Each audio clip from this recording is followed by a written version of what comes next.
ceci, car c'est ici l'amour de Dieu que nous gardions ses commandements. Et ces commandements ne sont pas pénibles parce que tout ce qui est né de Dieu est victorieux du monde. Alléluia. L'Écriture nous dit que l'amour de Dieu, chers frères et sœurs, consiste à mettre en pratique la parole du Seigneur. Si on dit aimer Dieu et vivre le contraire de ce que Dieu dit dans sa parole, ça veut dire que nous ne sommes pas dans l'amour. Alléluia. Nous n'avons pas reçu l'amour de Dieu. Et il est dit ceci, que ces commandements, la parole du Seigneur, ses instructions, ses ordonnances ne sont pas pénibles. Pourquoi? Parce que tout ce qui est né de Dieu, nous dit l'Écriture, triomphe du monde. Ça veut dire qu'il y a le monde et le monde empêche les hommes de vivre les commandements de Dieu. Le monde, c'est comme un obstacle, un mur qui empêche aux hommes de mettre en pratique. Mais l'Écriture nous dit que pour pratiquer la parole de Dieu, il faut naître de lui. Il est dit tout ce qui est né de Dieu triomphe du monde. Ça veut dire pour avoir la victoire, la supériorité, la suprématie, chers frères et sœurs, sur le monde, il faut naître de Dieu. Alléluia. Et nous avons dans le livre de Jean, chapitre 3, c'est ce grand prêtre, cet homme qui était connu du peuple, qui est allé voir Jésus-Christ de nuit en lui disant Maître, Rabbi, personne ne peut faire ce que tu fais s'il ne peut faire ces miracles s'il n'est envoyé de Dieu. Jésus ne va pas se contenter de cet éloge. Il ne va pas dire, oh grand prêtre, heureusement que toi, Rabbin, tu reconnais quand même que je suis envoyé de Dieu. Non, il lui dira, Nicodème, pourtant c'était un prêtre, il enseignait le royaume des cieux. C'était quelqu'un qui enseignait sur le royaume des cieux. Il enseignait la parole de Dieu, il enseignait la Torah, la loi de Moïse. Il va dire à cet homme que si un homme ne naît d'eau, ne naît de nouveau, il ne peut voir le royaume des cieux. Et ce grand prêtre va lui dire, mais comment un homme peut-il naître de nouveau? Peut-il rentrer dans le ventre de sa mère et renaître? Jésus va redire la même formule en disant, si un homme ne naît d'eau et d'esprit, il ne peut voir le royaume des cieux. En fait, aujourd'hui, on nous a présenté beaucoup de royaumes et on présente dans nos églises, les églises de bâtiments, on présente aux gens, je peux penser à mes frères qui sont en Afrique, on les parle de l'Europe, de la France, on les prêche les visas, on les prêche les États-Unis, on les prêche le Japon, on les prêche l'Angleterre, on les prêche l'Allemagne, on les prêche la Suisse, chers frères et sœurs. Mais c'est pas ce que le Seigneur a prêché. Alléluia. Si on dit être disciple de Jésus, nous devons annoncer son royaume, chers frères et sœurs. Il nous a présenté un seul royaume, le royaume des cieux. Et pour être membre de ce royaume, il faut naître de son esprit. La naissance selon l'esprit n'a rien à voir avec la naissance selon la chair. C'est la naissance selon l'esprit qui nous introduit dans le royaume des cieux. Ce n'est pas une carte de membre. On peut être membre d'une organisation quelconque bien structurée. On peut être membre d'une religion reconnue sur le plan international et ne pas être connu par le ciel, connu de Dieu ou connu des hommes. Qu'est-ce que nous voulons? Nous avons à choisir, chers frères et sœurs. La Bible dit que le Seigneur connaît ce qui lui appartiennent. Chers frères et sœurs, la nouvelle naissance, en fait, Dieu nous donne son esprit. Il nous donne son esprit et c'est comme un ticket qui te permet de voir le royaume. Maintenant, tu dois rentrer dans ce royaume. Alléluia. C'est la marche. Alléluia. Et Dieu a mis tous les ingrédients nécessaires qui nous permettent de marcher, chers frères et sœurs, dans le royaume. Il est parlé ici du triomphe. Il dit que tous ceux qui sont nés de Dieu, ils triomphent du monde. Alléluia. Donc le monde n'a pas la victoire. Ce n'est pas le monde qui triomphe sur les enfants de Dieu. Le monde ne triomphe pas. Le monde n'a pas la victoire sur les enfants de Dieu. Et comprenez que le triomphe, en fait, c'est quoi? C'est la célébration de la victoire suite à un combat, à une guerre qu'on a menée. Et je crois que nous n'avons rien fait, chers frères et sœurs. Alléluia. Il y a un qui a remporté la victoire, le Christ Jésus, et il nous entraîne dans sa victoire. Nous allons lire un passage dans le livre de Colossiens. Écoutez ce que Colossiens, chapitre 2, verset 14, nous dit. Parlant de la victoire. Colossiens, chapitre 2, il est dit ceci.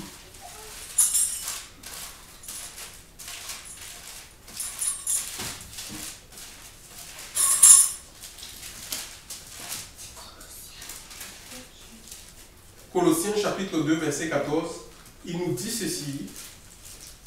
Colossiens 2, 14. ayant effacé l'obligation qui était contre nous, ayant effacé l'obligation, chers frères et sœurs, ou l'ordonnance qui était contre nous, c'est-à-dire qui nous condamnait, qui nous accusait. C'est quoi? C'est la loi. La loi condamne les actes, chers frères et sœurs. La loi révèle le péché de l'homme. La loi est là pour nous dire, pour nous rappeler ce que nous sommes, que vous tous, vous avez péché et vous êtes privés de la gloire de Dieu. Mais la Bible nous dit que, ayant effacé les questions de Christ, le Fils de Dieu, ayant effacé l'obligation qui était contre nous, laquelle consistait en ordonnance et qui nous était contraire, il l'a ôté en clouant à la croix, ayant dépouillé les principautés et les autorités et les a produites en public, triomphant d'elles à la croix. Donc c'est Christ qui a triomphé, chers frères et sœurs. Alléluia. C'est Christ qui a triomphé sur le péché, chers frères et sœurs, sur tout, même les rites religieux. Parce que avant que Christ ne vienne, Dieu avait donné le temple. Alléluia. Il avait ordonné à Salomon de construire un temple qui était c'était une reproduction à grande échelle du tabernacle qu'avait reçu Moïse dans le mont Sinaï. Chers frères et sœurs, et dans ce temple, il y avait des gens qui avaient accès et d'autres pas. Par exemple, l'Ammonite et le Moabite, fruit de l'inceste de Lot, n'avaient pas accès dans le temple de Dieu. Il y avait aussi des personnes qui étaient nées d'une union extra-conjugale. Par exemple, des enfants illégitimes, des bâtards n'avaient pas le droit, des enfants qui n'avaient pas de père, ils n'avaient pas le droit de rentrer dans le temple. Quelqu'un qui avait des difformités, des malformations, quelqu'un qui avait, par exemple, un boiteux, un infirme, un exproprié, un tétraplégique, un hémiplégique, n'avait pas le droit de rentrer, c'était considéré comme des impurs. Ils n'avaient pas le droit de rentrer dans le temple de Dieu, chers frères et sœurs. Mais par la mort de Christ, il a englouti. Et il y avait un jour seul où il fallait célébrer le jour du Seigneur. C'était le sabbat. Dimanche, ce n'est pas le jour du Seigneur. Beaucoup pensent que dimanche, c'est le jour du Seigneur. Non. Ça, ce sont des inventions purement religieuses. Et après, il y avait des observations telles que l'a dit, parce que Dieu avait mis en place les Lévites qui, eux, travaillaient dans le temple et ils recevaient du peuple, de leurs frères, les 12 tribus, les dîmes. Le Seigneur a amené toutes ces choses, chers frères, parce que le temple a été détruit. Le temple n'existe plus. Chers frères, Jésus est le temple de la nouvelle alliance, dont nous rentrons dans la présence de Dieu que par Christ. Alléluia. C'est spirituel. C'est un temple spirituel et nous offrons, nous sommes non seulement sacrificateurs à sa mort, nous sommes le sacrifice, chers frères et sœurs. Alléluia. Nous devons offrir nos corps en sacrifice vivant. L'Écriture nous dit que c'est ce qui sera de notre part un culte raisonnable. Nous sommes le culte, notre vie doit être un culte pour le Seigneur. Donc il n'y a pas un jour pour dire ça c'est le jour du Seigneur, ça ce n'est pas le jour du Seigneur. On est des adorateurs en esprit et en vérité. La nouvelle, de par la mort de Christ, nous recevons l'Esprit Saint et nous n'avons pas un lieu pour dire voilà c'est là-bas la maison de Dieu. Ce n'est ni à Jérusalem. Vous pouvez aller, il y en a ils vont dans les murs de lamentation, ils vont pleurer, ils vont faire des pèlerinages, certains vont se rebaptiser dans le Jourdain. Tout ça c'est religieux. Dieu est esprit. Et il dit qu'il faut, c'est un impératif, chers frères et sœurs, que ceux qui l'adorent en esprit et en vérité, chers frères et sœurs. Nous n'avons pas besoin d'offrir encore des sacrifices d'animaux et autres. Jésus-Christ est l'agneau immolé. C'est son sang qui nous purifie. Il ne peut pas y avoir, chers frères et sœurs, une vie de sanctification sans la purification des cœurs. Parce que c'est du cœur que naissent toutes les mauvaises choses, les appétits charnels. Et Jésus va dire à ce grand prêtre-là, dans Jean chapitre 1, verset 6, que ce qui est né de la chair est chair, ne peut que produire les choses de la chair, ne peut comprendre que les choses de la chair, les choses des hommes, les choses du monde, l'homme animal. 1 Corinthiens chapitre 2, verset 14, l'apôtre Paul dit, l'homme animal ne comprend pas. Ça veut dire si on est sur le plan intellectuel, on ne peut pas comprendre la vie de l'esprit. On ne peut pas comprendre le fonctionnement de l'esprit. On va s'opposer même à l'esprit de Dieu. Je ne sais pas, souvenez-vous de l'apôtre Pierre, alors qu'il avait reçu, quand Jésus va lui dire, qui dit-on que je suis? Il va dire, tu es le Christ. le Fils du Dieu vivant, dans le livre de Matthieu chapitre 16. Mais plus bas, quand vous lisez, Jésus va aller parler de sa mort. Il faudra qu'il meure. L'apôtre Pierre, le même Pierre qui avait dit précédemment, tu es le Christ, le Fils du Dieu vivant, le même dira, non, mais cela ne t'arrivera pas. Et le Seigneur lui dira pas, éloigne-toi de moi, Satan, car tes pensées ne sont pas les pensées de Dieu, mais des hommes. Vous voyez? Et beaucoup, on s'est trompé.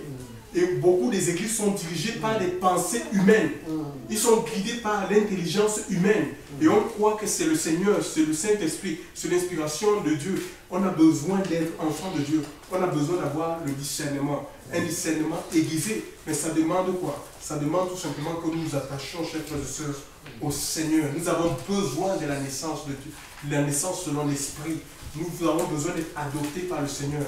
Dieu nous adopte comme fils et filles de Dieu, alléluia, et nous donne son esprit pour nous conduire, chers frères et sœurs, pour nous conduire dans la vérité, pour nous conduire sur le chemin de la sainteté, de la pureté, de la vérité, parce qu'on ne peut pas triompher sur le monde, on ne peut pas avoir la victoire sur le péché. Qu'est-ce qu'il y a dans le monde? Et que tu nous parles de l'orgueil de la vie. Qu'est-ce qu'il y a dans le monde? Et que tu nous parles de la convoitise des yeux. Qu'est-ce qu'il y a dans le monde? La convoitise de la chair, les appétits de la chair, chers frères et sœurs.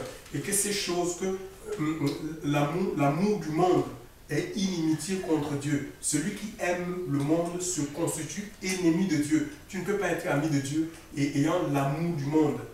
Vouloir vivre comme le monde, épouser les méthodes du monde, se conformer les méthodes. Aujourd'hui, on a des jeunes filles qui veulent ressembler aux stars, les Jennifer Lopez, et puis même, certains vont même jusqu'à faire de la chirurgie esthétique, chers frères et sœurs, pour ressembler à leur modèle, à leurs idoles. Si on a ressemblé à quelqu'un, c'est Christ, alléluia, et que tu nous dis tel il est, tel nous serons. Et l'apôtre Paul va dire, connaître Christ, la puissance de sa résurrection et la communion de ses souffrances, chers frères et sœurs. Une chose doit importer chaque enfant de Dieu, c'est le connaître lui, la puissance de sa résurrection, alléluia. Peut-être que nous sommes morts dans la chair, nous sommes morts dans l'orgueil, les envies, le paraître, chers frères et sœurs. Vraiment, le Seigneur veut nous ressusciter. Il veut nous ramener à la vie, il veut nous donner la vie de l'esprit. Notre esprit peut être mort aux choses de Dieu.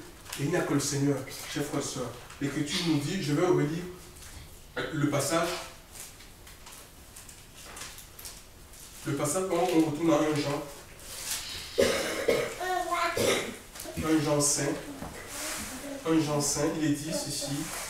1 Jean 5. Car c'est ici l'amour de Dieu, que nous gardions ses commandements, et ses commandements ne sont pas pénibles, parce que tout ce qui est né de Dieu est victorieux du monde.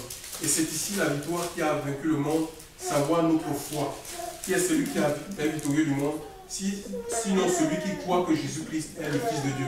L'Écriture nous dit pas ici de la foi. Alléluia. C'est ici la victoire qui a vaincu le monde, savoir notre foi. La foi en Christ. C'est la foi en Christ. Ce n'est pas la foi en un pasteur. Chers frères et sœurs, tu n'auras pas la victoire sur le péché. Tu ne rentreras pas dans la vie de l'esprit, chers frères et sœurs, le surnaturel. Parce que tu es attaché à un pasteur, parce que tu es attaché à une organisation, parce que tu suis un mouvement, tu milites dans un mouvement ou tu es choriste dans un mouvement. Ce n'est pas ça qui te donne la vie de la chair. Il est parlé de la foi en Dieu, dans sa parole, la foi qui vient et que tu nous dis de ce qu'on entend. Et ce qu'on entend est de Dieu. Romains chapitre 10, verset 23. Nous avons besoin d'être à l'écoute. Peut-être que nous entendons des choses sales. Chers frères et sœurs, des choses qui nous souillent les oreilles.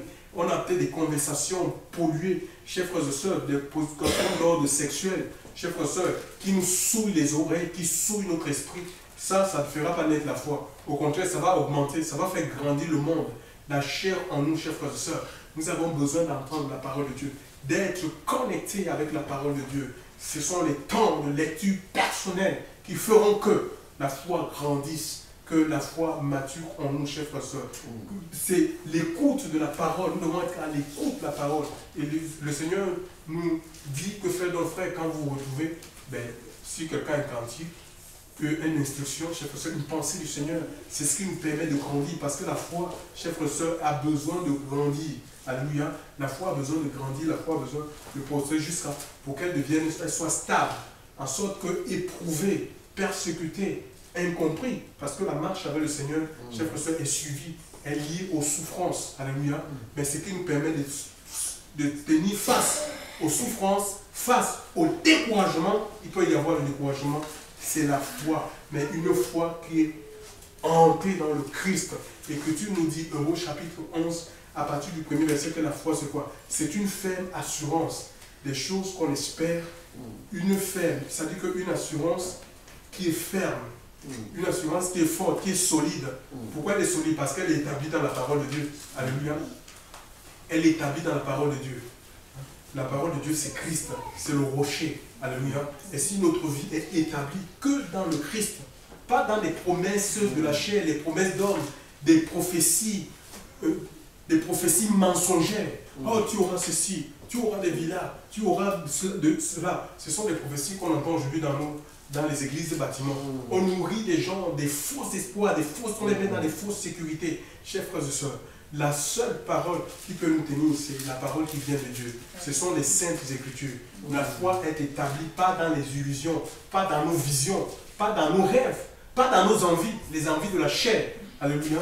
Mais que sur la parole du Seigneur. Elle vient de ce qu'on entend vient de la parole de Dieu. C'est une ferme assurance dans les promesses du Seigneur. Alléluia.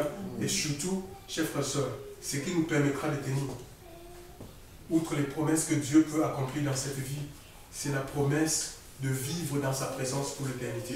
Alléluia. Vivre dans sa présence. Participer aux noces de l'agneau. Alléluia. L'Écriture dit qu'il est allé préparer une place. Chers frères et sœurs, nous sommes sa fiancée. Et ce qui doit motiver chacun de nous, c'est de dire, je veux passer mon éternité dans sa présence, avec lui. Je l'attends. Alléluia. Nous devons vivre dans l'attente. La foi nous permet de vivre dans l'attente de son retour. Dit, j'attends le Seigneur. Peu importe ce qui m'arrive, peu importe les moqueries, les rejets, je reste ferme, attaché à sa parole. Alléluia, nous avons besoin de la foi. C'est la seule monnaie qui achète le ciel. Chers frères et sœurs, l'or et l'argent ne peuvent pas vous amener à expérimenter les choses de Dieu. Il n'y a rien, vos mérites, nos compétences intellectuelles, je ne veux pas nier, je ne veux pas dire que c'est mauvais d'être instruit, mais ça, on ne rentre pas dans les promesses de Dieu. On ne rentre pas dans le royaume de ces choses qui ne nous permettent pas d'expérimenter, chers frères et sœurs, les promesses du royaume. C'est la foi que Dieu lui-même nous communique. Alléluia. La foi, la confiance. Chers frères et sœurs, Abraham, par la foi, l'Écriture dit qu'il est sorti de l'Irak pour aller dans un pays inconnu. Il ne connaissait pas, chers frères et sœurs. C'était inconnu, le pays que Dieu l'avait promis était inconnu de lui, mais connu de Dieu. Dieu connaissait le pays. Et c'est lui qui nous conduit, il nous conduit par le Saint-Esprit, chers frères et sœurs. Jésus, nous aussi, la foi, chers frères et sœurs, l'Écriture nous dit que Sarah, malgré son âge avancé, elle fut rendue capable, chers frères et sœurs, d'enfanter. Parce que quoi? Elle avait cru dans la fidélité de celui qui avait fait la promesse. Alléluia. Les promesses de Dieu sont certaines, peu importe l'âge. Il n'y a rien qui peut empêcher les promesses de Dieu de se manifester, chers frères et sœurs. Même les paroles que les médecins ont prononcées sur toi, peut-être qu'il y a des condamnations qui pèsent sur toi, des malédictions qui pèsent sur toi. Mais si on a foi dans la parole du Seigneur, chers frères et sœurs, si on espère en lui, on verra l'impossible devenir possible. L'impossible deviendra certainement possible. Le ballon est dans notre camp. Dieu ne nous a pas appelés pour qu'on soit des religieux. Vraiment, il veut que nous vivions, que nous marchions dans la victoire. Parce que c'est lui qui a remporté la victoire. Chers frères et sœurs, ici, repartons sur Colossiens. Il y a quelque chose qui m'a échappé. Colossiens, écoutez, le Seigneur, non seulement il a trouvé l'ordonnance, chers frères et sœurs, qui nous condamnait, mais il est parlé aussi des puissances. Colossiens 2, on va lire à partir du verset 15.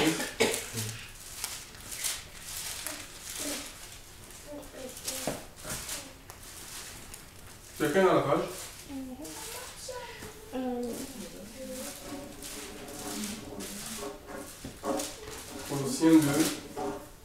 Colossiens 2, verset 15, il est dit ici. Ayant dépouillé les principautés. Quand on dit qu'on dépouille quelque chose, c'est comme si on ôtait la chose de ce qu'on a, on ôte de ce qu'on a. Par exemple, mes habits, on dit qu'on me dépouille de mes vêtements. On me les enlève. L'Écriture nous dit qu'ayant dépouillé, chers frères et sœurs, ayant dépouillé les principautés, les autorités, c'est des puissances des ténèbres. Ce sont les anges, mais les anges apostates, c'est-à-dire les anges déchus. Ces anges étaient dans le ciel et ils ont suivi la rébellion de Satan parce que Satan a été chassé, il convoitait le trône de Dieu. Il voulait l'adoration, il voulait la louange. Il voulait s'accaparer du royaume tellement, il voulait prendre le trône de Dieu. Et l'Écriture dit qu'il ne fut pas, sa place ne fut plus trouvée dans le ciel. Et il a séduit un tiers des anges et ces anges sont descendus sur la terre. Et certains vivent, sont dans les mers, d'autres sont dans la forêt, d'autres sont dans les airs. Hein. Dans le livre d'Éphésiens, Éphésiens dit que nous n'avons pas à combattre contre la chair ou le sang, mais nous combattons avec ces puissances-là. Ce sont les esprits, ils sont immatériels. Et ici, l'Écriture dit que Jésus, sur la croix, non seulement il a eu la victoire sur le péché qui nous détruit, il a eu la victoire et il veut nous communiquer cette victoire-là. Quand on se donne à Christ, il nous donne la victoire sur les choses qui dominent. L'homme est esclave de ce qui domine sa vie. Si c'est la masturbation qui domine ma vie, ça veut dire que je suis prisonnier de la masturbation. C'est la masturbation qui règne en moi, qui a le dessus sur moi. Si c'est le vol, si c'est la fornication, si c'est le paraître, j'ai toujours envie d'être vu. Et on voit aujourd'hui les jeunes filles à 14 ans, elles sont attirées par le sexe, tout le monde couche avec tout le monde, elles s'habillent bizarrement, elles exposent les parties, leur corps. Je ne sais pas où c'est pour attirer les hommes, pour dire venez nous trouver. Je ne sais pas. Mais c'est terrible, on voit qu'il y a une action des ténèbres derrière. Il y a une activité de Satan derrière tout ça. Mais non, le Seigneur, quand on se donne à Christ, le Seigneur nous donne la victoire sur la chair pour qu'on ne marche plus comme ça. Hein? Il va nous donner des vêtements, sa sainteté. Nous vivons ce qu'on appelle l'effacement. Si on avait envie de se voir, c'est ça la nouvelle création, on n'a plus envie de se montrer. On n'a plus envie de dire qui nous sommes. Si on a un nouveau portable, on va le cacher, on ne va pas l'exposer comme ça. Pour que tout le monde doit voir, regardez mon nouveau portable. Non, on va se cacher. On se cache. Le Seigneur nous apprend ce qu'on appelle l'effacement. Complètement, parce que c'est lui qui doit être vu en nous. Nous devenons comme une lettre qui est envoyée. Je ne sais pas, dans vos lycées, vous qui êtes au lycée, vous devenez comme des lettres que le Seigneur envoie dans le lycée parce que il faut que le monde connaisse la révélation des fils, et voit la révélation des fils de Dieu. Que le monde sache qu'il y a un Dieu qui existe, mais il ne peut le voir qu'à travers les fils et les filles de Dieu. Nous devenons comme des lettres. On doit lire quoi? La justice de Dieu. C'est une justice imputée. Ce n'est pas une justice qu'on mérite comme ça, une justice religieuse, non. C'est une justice que le Seigneur t'impute, c'est son manteau, c'est son vêtement, c'est ce qu'il est, son caractère, sa nature. Il va imputer son amour, la maîtrise de soi. On verra ces choses, on verra l'humilité, la douceur. Le monde doit lire ces choses. On n'a pas besoin de dire, je suis chrétien, et puis si on est dans les luttes, les bagarres, des conversations sales. Non. C'est un contre-témoignage, chers frères et sœurs. Donc ils doivent lire ces choses, ils doivent lire les vertus de Christ dans notre vie. Ils le verront, on n'a même pas besoin de leur dire. Ils le sauront, alléluia, ils le sauront. Mais non, ici l'Écriture nous parle aussi des démons. Que Jésus, sur la croix, non seulement il a vaincu le péché, mais il a vaincu les puissances des ténèbres. Ce sont les principautés, les autorités, les princes des ténèbres, les méchants esprits dans les lieux célestes. Ce sont les esprits que les satanistes utilisent, ou les faux, qui sont derrière les faux prophètes, et qui donnent des prophéties de mensonges, des prophéties mensongères aux personnes. Ces esprits-là, Jésus les a vaincus à Golgotha. Donc maintenant, alors moi, je suis un peu surpris de voir qu'il y a des enfants de Dieu qui ont peur de Satan. Ils ont donné leur vie à Jésus, et ils ont peur de Satan, ils ont peur du diable, ils ont peur des démons. Et pourtant, la Bible dit que le Seigneur les a vaincus. Si on est en Christ, ça veut dire qu'il nous a promené, nous sommes dans la victoire. C'est ça, nous régnons sur les démons. C'est ça. Il a fait de nous un royaume de sacrificateurs, de rois et de prophètes. Les rois, ça ne veut pas dire qu'on va aller disputer le règne avec Hassan II du Maroc ou la reine d'Angleterre. Ça veut dire que nous avons la victoire, nous régnons, nous avons la victoire sur Satan, sur les démons. Hein? Il dit, nous écrasons le diable sous nos pieds. Sur tout enfant de Dieu, on n'a pas besoin d'avoir 20 ans de foi. On n'a pas besoin d'avoir 20 ans dans la marche avec le Seigneur. On n'a pas besoin d'avoir la connaissance de la Genèse à l'Apocalypse pour avoir la supériorité sur Satan. Écoutez ce que 1 Jean chapitre 1 verset 4 dit. 1 Jean 4, verset 4. 1 Jean 4, verset 4. Nous n'avons pas besoin d'avoir 20 ans avoir 20 ans de communion avec Dieu pour avoir la victoire sur l'ennemi. C'est Jésus qui a eu la victoire sur l'ennemi. Et le jour où on est de nouveau, on est de son esprit. Alléluia. La nouvelle naissance qui n'est pas le baptême. Il y en a certains qui sont baptisés. Ce n'est pas l'adhésion à un mouvement, à une religion quelconque. C'est Dieu qui répand les eaux pures en nous. Nous naissons d'eau et d'esprit, ça veut dire qu'il répand les eaux. Et ces eaux-là purifient notre cœur. Parce que le cœur de l'homme est toujours attiré. Les pensées de son cœur sont portées vers le mal. Pour qu'on ne pense plus au mal. Qu'on ne soit plus attiré par le mal, mais qu'on soit plutôt attiré par le bien, les choses du royaume. Alléluia. C'est ça, c'est les eaux.